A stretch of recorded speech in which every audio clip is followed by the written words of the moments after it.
Welcome to Mini Quiz Monday, guys. I'm dropping mini quizzes every Monday, and in this session with one of my students, you can see the videos of how to get the right answers. Happy studying out there, and remember to be kind to yourself and treat yourself as a learner. All right, take care, guys. What's up, everybody? Mickey Gamonal with Gamonal Tutors here. I'm very excited to bring you another Mini Quiz Monday answer sheet. So without further ado, let's get into it. All right.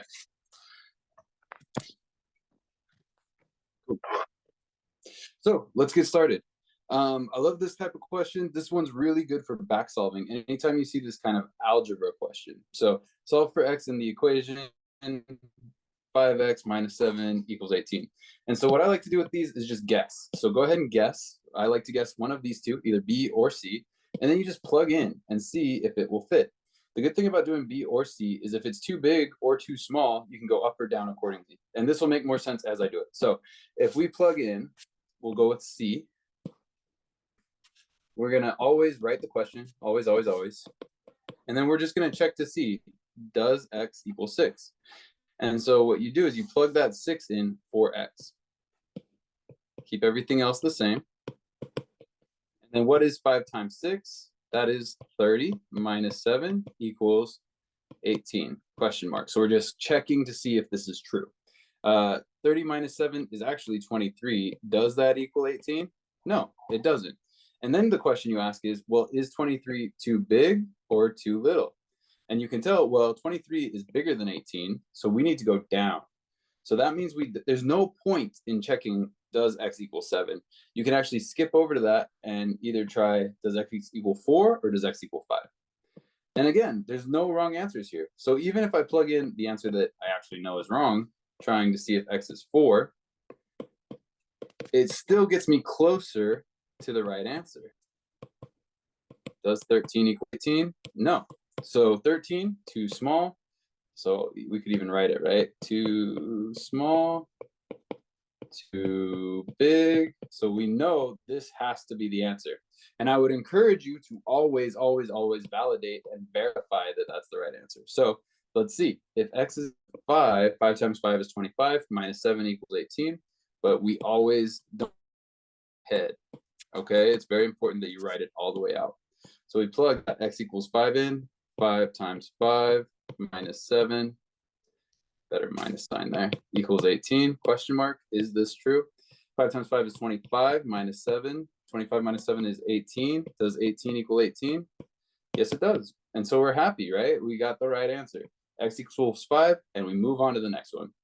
Again, anytime you see algebra where you're solving for x, you can always back solve. And students of mine love, love, love to back solve like that. Question number 2. Now, this one I was looking over and I realized that none of these answers are correct. I'm sorry to say. And you can check it right away and see. Think of 3/5. Write a better 5, 3/5, and 4/7. Now, if you got 3 out of 5 on a test and 4 out of 7 on a test, you got over half the answers right on both. So we're going to call this 50% or more on both. And so what that means is 50 plus 50, that's going to be over 100%. So the only way to have a fraction that's over 1 would be a bigger number in the numerator and a smaller number in the denominator. And you can see all of these have smaller numerators than denominators. They all have 35, which doesn't quite solve the answer. So again, now we got to go through and actually do it the classic way. So 3/5 plus 4/7. I've seen teachers do it like this, where you multiply, and then they call it butterfly, where you multiply across the top as well. And so 5 times 7 is 35, which is our denominator. And then you just solve for the numerator. 5 times 4 is 20. 7 times 3 is 21. And you get 41/35. And so 41/35 is not available here, but I would go with 31/35, because even on actual written tests, sometimes the right answer won't be listed there. So you got to come up with the best answer. And that's going to be the best of these choices, the closest to right. So that's what I would choose. It's important to note that 3/5 and 21/35 are equivalent fractions. 3/5 literally means 21/35. Because whatever I did to the bottom, I did to the top. Whenever you times by anything over itself, that's the same as multiplying by 1. And so we're not changing the value of 3/5. We're just timesing it by 1. A strange looking 1, but a 1 nonetheless. So it's important to get good at those equivalent fractions and help you long term. 41/35 is going to be the answer for this one, guys. Let's move on to the next one. 25% of 80. Now this one's great for logic. A lot of times you guys can think of what is a quarter of 80, right? And so if you were to draw 80 out like this and break it into 4 equal pieces, how big would each piece be? And you can kind of intuit that each piece would be 20. And so the answer is going to be 20. But the trick to this is changing this percentage into a decimal. So anytime you need to take a percentage of a number, all you do is convert the percent to a decimal and multiply. So 25%, I want you to always think cents. All right, 25% equals 0.25. So like it looks like 25 cents. And then if I multiply this out, it should give me that 20. Let's check.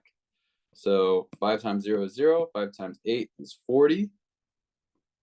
And then shift, because now we're timesing by a different place value. 2 times 0 is 0, 2 times 8 is 16. Add these up. No, we get 10 here, carry the 1. We get 2,000, so we must have made a mistake, but we didn't. There's actually going to be a decimal in the answer, so there has to be a decimal, or there's a decimal in the question. Therefore, we have to put a decimal in the answer. So this is 20.00, which is 20, just like we talked about. So the good thing about doing it the decimal way rather than this logic way is that with this decimal method, you can do any percentage, right? I could say, what's 36% of 80? And you could go through and solve it using the same method. While you wouldn't necessarily be able to do that up here. All right, let's move on to the next one. Choose the word that most nearly means diligent. Now, my trick for this is going to be to look at these 3 words. They're all kind of similar, right? Careless, inattentive, and lazy. So anytime you see similarities, you can assume that none of these would be right. Because if, let's say, inattentive was right, careless would be kind of right too. Or if lazy was right, then inattentive might be right. But if you find the one opposite, then you can guess, okay, that one's probably right. So the word diligent most nearly means hardworking. So somebody who's diligent it's usually used in like creating art or architecture or something. Diligently painting the house means you're paying attention to all the details, which is closest to hardworking. It's definitely not inattentive, it's not lazy, and it's not careless. All right. Last one. So for all of my paragraph comprehension questions, I want you to remember that you have a little over 3 minutes, which is plenty of time. So what students do, the mistake they make is they start reading this first. That's a mistake. You should always start with the question. So always, always, always look at the question. I would even encourage you to look at the answers and make a guess. And you're thinking to yourself, how can I guess without looking at the passage? Well, you can make a guess and then you read critically to see if you're right. So this is like using the scientific method. You think of which of these answers makes the most sense. And then you see, okay, was I right all along? So if we say, according to the passage, what is the cheetah's major limitation? What do you think the biggest limit on a cheetah is? And so again, knowing what a cheetah is, I'm not going to draw a cheetah. Knowing what a cheetah is going to help you to guess what this answer is, what makes the most sense. So a cheetah is a cat that runs really fast. It can only run for short distances, maybe. It is not a good predator. No, most cats are always pretty good predators. It cannot reach high speeds. No, I'm pretty sure cheetahs are fast. And then it's heavy and slow. That's maybe like a hippo or something, but not necessarily a cheetah. And hippos are actually faster than you'd expect. So I'm guessing that it's this one, but I don't know that for sure until I read. So the cheetah is the fastest land animal, capable of reaching speeds up to 70 miles per hour. Its slender body and long swiftly, making it an excellent predator. However, its speed can only be maintained for short distances before it tires. Super duper helpful. Another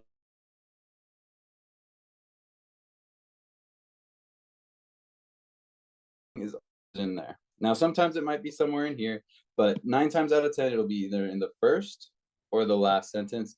That's usually where the author is going to make their biggest point. And so it can only be maintained for short distances before it tires. It can only run short distances. This is the answer that makes the most sense. Awesome.